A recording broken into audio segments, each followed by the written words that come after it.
लेकिन मालदा में जब उनका दर्द, जब मुख्यमंत्री थी और मालदा नहीं पहुंची, आरजी कर नहीं पहुंची, अस्पताल नहीं पहुंची, लेकिन जब उनके घोटाले खुलने वाली छापा पड़ना शुरू हुआ, वहां 10 मिनट के अंदर पहुंच गई। वो गंभीर विषय था। एक प्राइवेट कंपनी के यहाँ 10 मिनट में पहुंच गई और मालदा जलता रहा, मालदा लुटता रहा, मालदा में पलायन होता रहा, मालदा में लोग मरते रहे, मालदा में लोग घुटते रहे, मालदा में हत्याएं होती रहीं, मुर्शिदाबाद में बलात्कार होते रहे, महिलाओं को यौन शोषण होता रहा, बच्चियां मारी जाती रहीं, दुकानें लूटी जाती रहीं, लोग काटे जाते रहे। न मालदा पहुंची, न मुर्शिदाबाद पहुंची, और आरजी कर में वो डॉक्टर सिसकती रही, वहां नहीं पहुंची।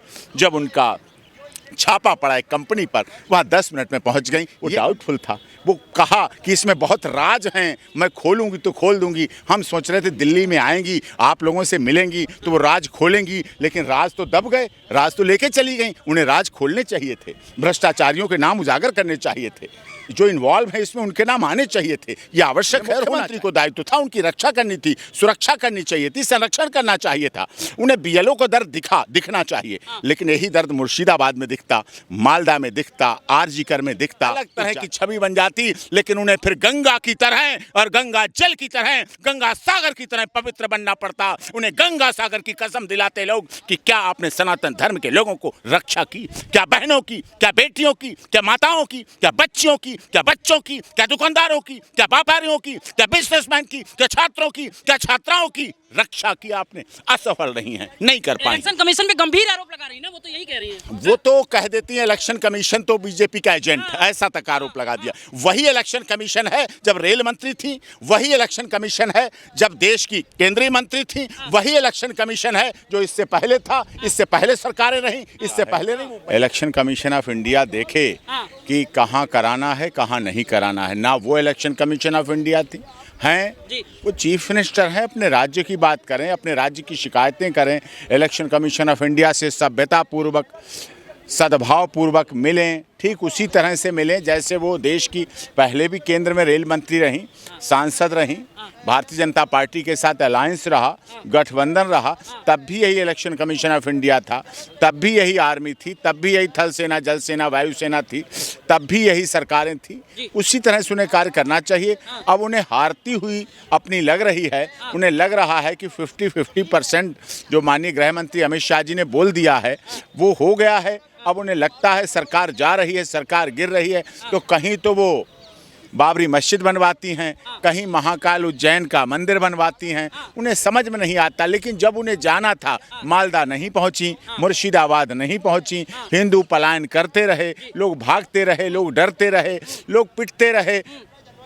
पश्चिम बंगाल का हाल ये हो गया है, हिंदू महिलाएं बुर्का पहन के बाहर निकलती हैं, तब वो अस्पताल जा पाती हैं, तब वो दवा लेने जा पाती हैं, तब वो अपने काम करने के लिए जा पाती। यह हाल हो चुका है, इसीलिए वहाँ की स्थिति खराब है। परिवर्तन होगा। बंगाल की जनता का ही दर्द लेके तो देखिए सड़क से संसद और उसके बाद सुप्रीम कोर्ट आई, बहुत बड़ा स्वागत है। आप लोगों से मिलती तो और मुझे खुशी मिलती, अगर वो यहाँ आती तो मुझे और खुशी मिलती। सुप्रीम कोर्ट आई, हमारी बहन है, दीदी हैं, दो तरह से बहन है। एक तो ममता दीदी जी हैं और एक वो हमारी वकील बहन है, LLB लॉ ग्रेजुएट हैं, तो इसलिए हमें उन पर गर्व है, फक्र है। और फक्र का ही फक्र था कि वो लगातार इतनी बार मुख्यमंत्री बनी, रेल मंत्री रहीं।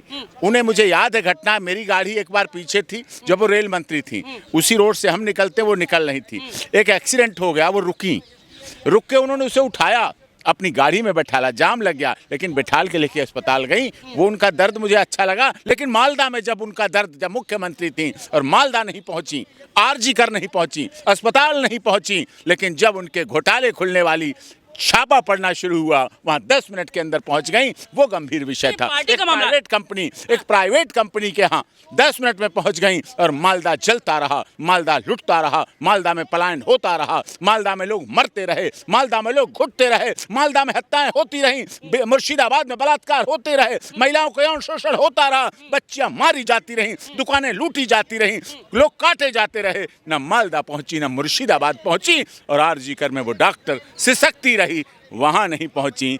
जब उनका छापा पड़ा एक कंपनी पर, वहां 10 मिनट में पहुंच गई। ये गंभीर विषय है। पार्टी के हिसाब से कहते हैं ना, सीएम के हिसाब से थोड़ी ना कहते हैं। नहीं, पार्टी सीएम अलग नहीं होता है। हमारे लोकतांत्रिक पद्धति में वो यहाँ आई हैं तो सीएम के रूप में भी आई हैं, एलएलबी लॉ ग्रेजुएट के रूप में भी आई हैं, पार्टी के नेता के रूप में आई हैं, पश्चिम बंगाल की प्रतिनिधि के रूप में भी आई हैं। लेकिन लोगों ने बहुत भरोसा किया, लोगों ने बहुत विश्वास जताया, लेकिन उस विश्वास का हुआ क्या? उस विश्वास का परिणाम नहीं मिला। हमने तो चांद सितारों की रातों की तमन्ना की थी, बार बार बनी, बहुत खुशी मिली और मैं प्रभावित था उनसे कि कोई ऐसी दीदी है जो आज भी साधारण सी चप्पल और साधारण सी धोती पहनकर पश्चिम बंगाल की मुख्यमंत्री है, एक महिला मुख्यमंत्री है, लोगों के दर्द को सुनती है, जमीन पे आज भी लेटती है, बेड का यूज नहीं करती है।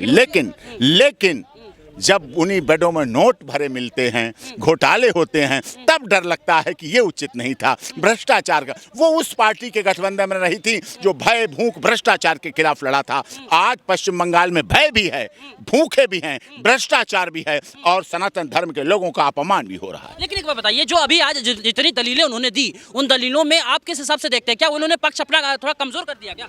नहीं, पक्ष तो अब मैनी मैन मैनी माइंड्स हैं। वकील अच्छी हैं, लेकिन प्रैक्टिस करने वाले वकील अच्छे होते हैं। राजनीति करने वाले वकील वकालत में सफल नहीं हो पाते हैं, कई बार देखा गया। उन्हें अच्छी बात है, लेकिन अपनी बात रखनी चाहिए। उन्होंने रखी, इलेक्शन कमीशन ऑफ इंडिया से ही वो बात हो सकती थी, लेकिन एसआईआर का विरोध करके वो सफल नहीं होंगी। एसआईआर में अगर कोई टेक्निकल कमी है तो बताती। माननीय सर्वोच्च न्यायालय एसआईआर को जब बिहार में हो रहा था तब भी सुनवाई कर चुका है, उत्तर प्रदेश में चल रहा है, अभी सब जगह हो रहा है, तो वहाँ होना चाहिए, उसमें क्या प्रॉब्लम है? पश्चिम बंगाल की गंगा सागर, काली माता कलकत्ते वाली, तेरा वचन न जाए खाली, ये वंदे मातरम का गीत, राष्ट्रगान, ये हमारी, अगर वो अच्छा होता, वो गंगा सागर का जल लाती, काली कलकत्ते बाई तेरा वचन न जाए खाली का प्रसाद लाती और हमारे सीजेआई साहब को देती, तो हम भी गदगद हो जाते, हम लोगों को भी यहाँ बांटती, बल्ले बल्ले हो जाती। और अगर एक एक पैकेट आप लोगों के लिए भी बना के ले आती तो हम सब उनके मुरीद हो जाते। उन्हें लाना चाहिए था प्रसाद, काली कलकत्ते माई तेरा वचन न जाए खाली का नारियल और गंगा जल, गंगा सागर का गंगा जल मिलता है, ले आती 100, 200, 500 ले आती, यहाँ सबको बांट देती, आके अलग तरह की छवि बन जाती। लेकिन उन्हें फिर गंगा की तरह और गंगा जल की तरह, गंगा सागर की तरह पवित्र बनना पड़ता। उन्हें गंगा सागर की कसम दिलाते लोग कि क्या आपने सनातन धर्म के लोगों को रक्षा की, क्या बहनों की, क्या बेटियों की, क्या माताओं की, क्या बच्चियों की, क्या बच्चों की, क्या दुकानदारों की, क्या व्यापारियों की, क्या बिजनेसमैन की, क्या छात्रों की, क्या छात्राओं की रक्षा की? आपने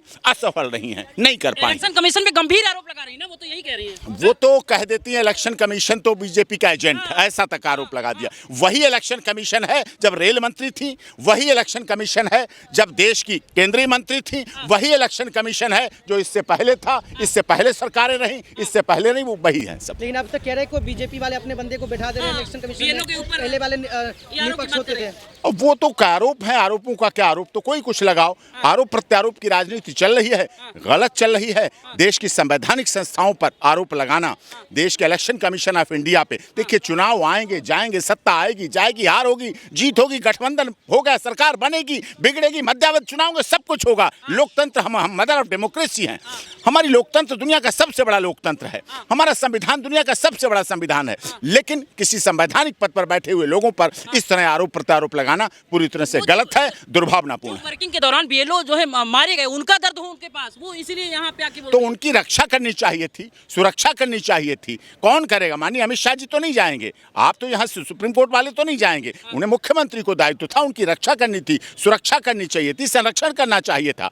उन्हें बीएलओ को दर्द दिखना चाहिए, लेकिन यही दर्द मुर्शिदाबाद में दिखता, मालदा में दिखता, आरजीकर में दिखता तो ज़्यादा अच्छा रहता। लेकिन आज वही ममता बनर्जी, आपने बोला हवाई चप्पल और साधारण धोती पहन के जनता के लिए लड़ी, आज बंगाल के जनता के लिए सुप्रीम कोर्ट के दरवाजा खटखटाती है कि गलत तरीके से नाम काटा जा रहे हैं।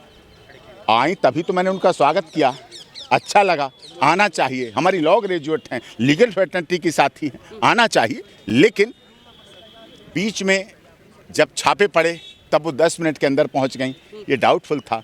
फाइल लेके भागी, वो डाउटफुल था। वो कहा कि इसमें बहुत राज हैं, मैं खोलूंगी तो खोल दूंगी। हम सोच रहे थे दिल्ली में आएंगी, आप लोगों से मिलेंगी तो वो राज खोलेंगी, लेकिन राज तो दब गए, राज तो लेके चली गई। उन्हें राज खोलने चाहिए थे, भ्रष्टाचारियों के नाम उजागर करने चाहिए थे, जो इन्वॉल्व है इसमें उनके नाम आने चाहिए थे। ये आवश्यक है और होना चाहिए। ये भी तो गलत है ना, इससे झूठे केसों की बाढ़ आ जाएगी। इसको वेरीफाई कौन करेगा? जब तक डिसीजन नहीं हो, जब तक जजमेंट ना आए, जब तक वेरिफिकेशन ना हो, तब तक कैसे पता चलेगा? इस तरह के ऐसे आश्वासन देना, उससे तो पुरुष पीड़ित हो जाएगा।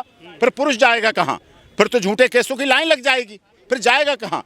फिर महिला के लिए को महिला आयोग है, महिला मंत्रालय है, महिला हेल्पलाइन है, महिला हेल्प डेस्क है, महिला थाना है। पुरुष आयोग कहाँ? पुरुष हेल्पलाइन कहाँ? पुरुष हेल्प डेस्क कहाँ? पुरुष थाना कहाँ? पुरुष मरते रहेंगे। 150 से पुरुष प्रतिदिन आत्महत्या करते हैं इस देश में। लेकिन एक आखिरी सवाल, वो ये कह रहे हैं कि पुराना जो उनका वोटर लिस्ट है ना, उसी को वापस कर दीजिए, ये सब जो है रोक दीजिए एक तरीके से। नहीं, पुरानी वोटर लिस्ट कैसे? अब जो स्वर्ग चले गए वो कैसे वापस आ जाएंगे? जो बेटियां शादी होके चली गई दूसरी जगह, वो कैसे चली आएंगी? जो बाहर चले गए वो कैसे चले आएंगे? शुद्धिकरण होना चाहिए, वेरिफिकेशन होना चाहिए, शुद्धता आनी चाहिए। ये क्या मतलब है 20 साल पहले मृत्यु हो चुकी, नाम अभी भी चल रहे हैं, वोट डाल दिया जाता है उनका, कोई भी जाके वोट डाल जाता है? इस तरह से नहीं होना चाहिए। वो करें, लेकिन समय लीजिए ना, इतना कम समय में कैसे करा रहे हैं?